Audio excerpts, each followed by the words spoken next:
Drive-thru zones appeared in South Korea nearly 30 years ago when McDonald's opened its first drive-thru location in 1992. When the recent novel coronavirus pandemic broke out and more tests were needed, the nation began setting up fast food-style drive-thru testing sites at a rapid pace. Here's how the test sites work. Drivers just have to pull into a parking lot where health workers in hazmat suits greet them.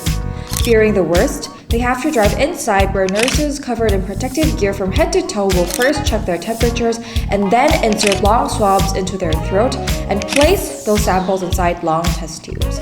Results are delivered within a couple of days via text message. A school located in Gyeonggi Province has also come up with an innovation inspired by the drive-thru system. SIS Library has started its drive-thru books on demand where both students and parents can make reservations online through the school website and pick up from the low-contact library at the main gate. There, school librarians put the reserved books into a bag, label the package, and put the books at the designated pickup location. When the books are returned, they are cleaned and go under 2 weeks of quarantine. This is done in a bid to prevent the spread of COVID-19 through books after the country experienced a surge in confirmed cases in February and March. This is how the school is keeping its students engaged with education. Since the school adopted virtual classes, I didn't really get to visit many libraries or bookstores, and it shows that the school is supporting us students with our learning.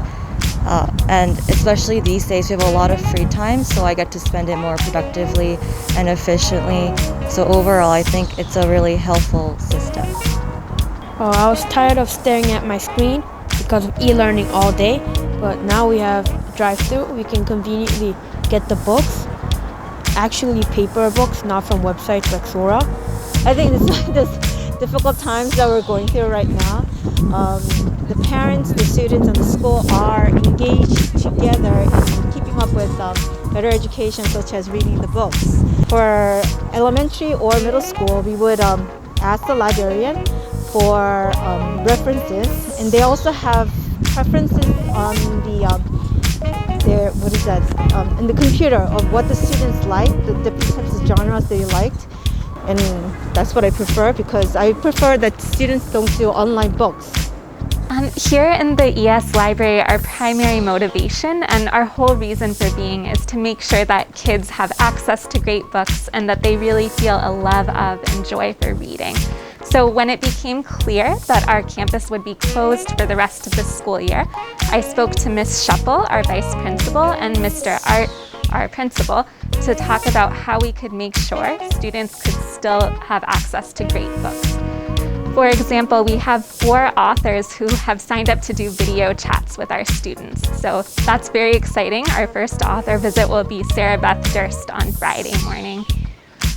The country has been seeing a drastic decline in confirmed cases since last week. People are also seeing rays of hope that the road to post-COVID-19 normalcy is slowly approaching. Hopefully, students and teachers will be able to return to school soon, fill in the empty classrooms, and run around the school.